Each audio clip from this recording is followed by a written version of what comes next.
बिस्मिल्लाहिर्रहमानिर्रहीम अस्सलाम वालेकुम। मेरा नाम आमर है। तुसी अपना यूट्यूब चैनल आमर वकास ऑफिशियल तकड़ गए हो। उम्मीद करना सारे भैन भरा ठीक ठाक हो सो। अल्लाह के मेरी दुआ है कि अल्लाह ताला तुसा की ढेरों खुशियां नसीब फरमाए। अल्लाह ताला तुसा की दोवां जहानां च कामयाबियां ता फरमाए। इस नेक दुआ नाल अज दी वीडियो ना आगाज़ करने अज मैं अपने ग्रां विच खड़ा तो असा ने ग्रां च एक नाला गुजरना सी तो उस नाले ने मैं साइड तक खड़ा है। तो मैं तुसें अगे जाके इस वीडियो च दसना कि असा ने नाले च इतना ही शदीद पानी आया क्योंकि अज सुबह नहीं काफ़ी ज़ोरदार बारिश शुरू हुई है। ये जरा पानी है ये आज़ाद कश्मीर ने जोड़े पहाड़ न ते नाले जोड़े इंडिया ने कब्जे च जम्मू ने पहाड़ न उन्होंने पहाड़ों तो पानी आ रहा। तो मज़ीद मैं तुसा की इस रास्ते नहीं और भी वीडियो बना के दसना क्योंकि हूँ भी चौवां पासे हूँ इस टाइम चौवां पासे काले स्याह बादल न। ऐसा ने ग्रां ने जरा दाखिली रास्ता है तो सही नज़र आ रहा है कि काफ़ी पानी खड़ा इस पर भी।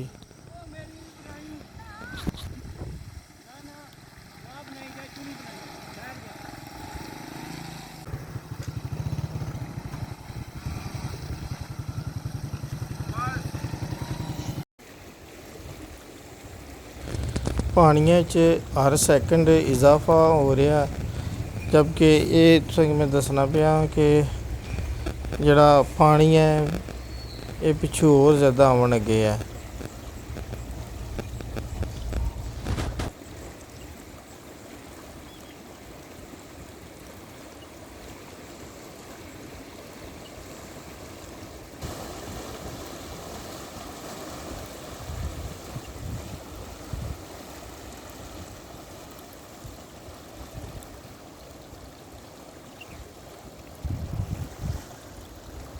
इस साइड तो पानी बिल्कुल आबादी ने कोल पहुंच गया। मैं जूम करके तुसें दसने की कोशिश करना बिल्कुल मकाना ने कोल पहुंच गया पानी। ए कुछ बंदे भी पानी फस गए न तो इन्हों की बाहरों बंदे रस्से की मदद नाल करने की कोशिश करने पे। अल्लाह खैर करे तो और पानी च इजाफा होना पाया जैसा कि तुसें नज़र आ रहा सी कि पानी काफ़ी इजाफा होने लगे है। मैं मज़ीद वीडियो च ड्रोन वाल फुटेज भी शामिल करना।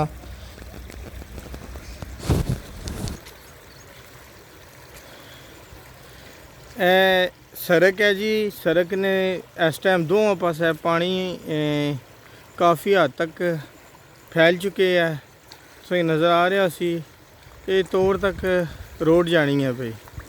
वो कुछ बंदे भी आ रहे हैं अपने पानिया गुजर के। ये असा ने जड़ा ग्रां विच राह आना ना रास्ता ये उस रास्ते की वीडियो है। इस रोड तो पानी गुजर के जान लगे है। मज़ीद तुसें मैं और भी वीडियो विच क्लिप शामिल करना।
ਇਹ ਮਜ਼ੀਦ ਰਸਤਾ ਜਿਹੜਾ ਅੱਗੇ ਤੁਸੀਂ ਮੈਂ ਦੱਸਿਆ ਨਾ पानी बढ़ गया हूँ काफ़ी।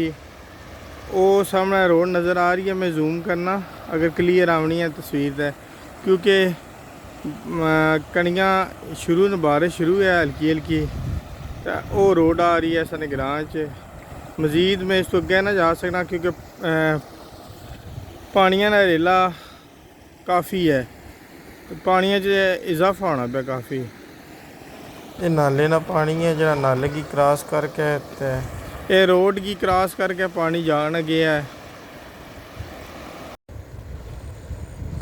नाले तो पानी काफ़ी बाहर आ चुका है। मैं तुसेंगी फुटेज भी दसिया है कि एक साइड तो रोड तो पानी क्रॉस कर गया।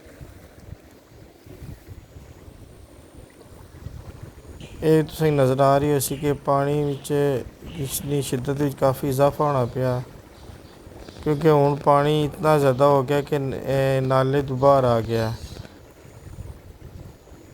रोड तो पानी ऊपर क्रॉस कर गया और इस साइड तो भी बिल्कुल पानी जरा आबादी ने बिल्कुल करीब पहुंच गया।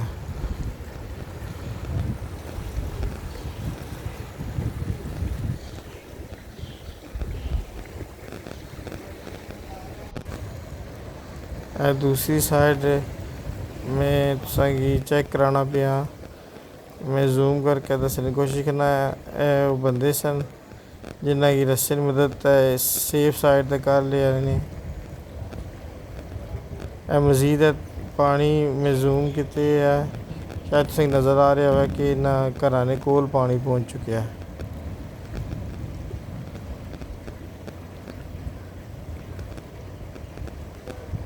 पानी च काफ़ी इजाफा होया है, तो अल्लाह ताला सारियां की इस सैलाबी रेले तो महफूज फरमाए, जिन्हें एरिया ज़्यादा पानी आया उन्हें महफूज फरमाए।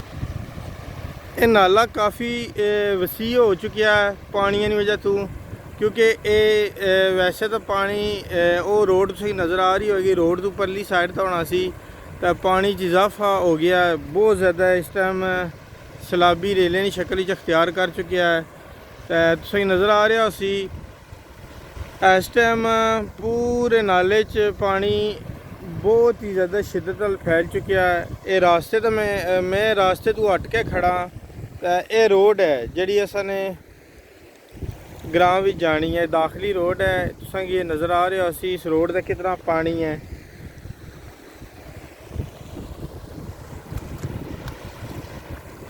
तो बाकी अल्लाह के दुआ है जी, जिन्होंने इलाकों च सैलाब वगैरह आए है या सैलाब की सूरत हुई है बारिशों की वजह तो, अल्लाह ताला उन्होंने इलाकों जो सैलाब की आफत तो महफूज रखे। तो वीडियो का अख्ताम करना, उम्मीद करना तुसें कि मेरी ये वीडियो पसंद आई हो सी। तो इंशाल्लाह बहुत जल्द नई वीडियो लैकर तुसें खिदमत में हाज़र हो सा। तब तक मैं इजाज़त दो।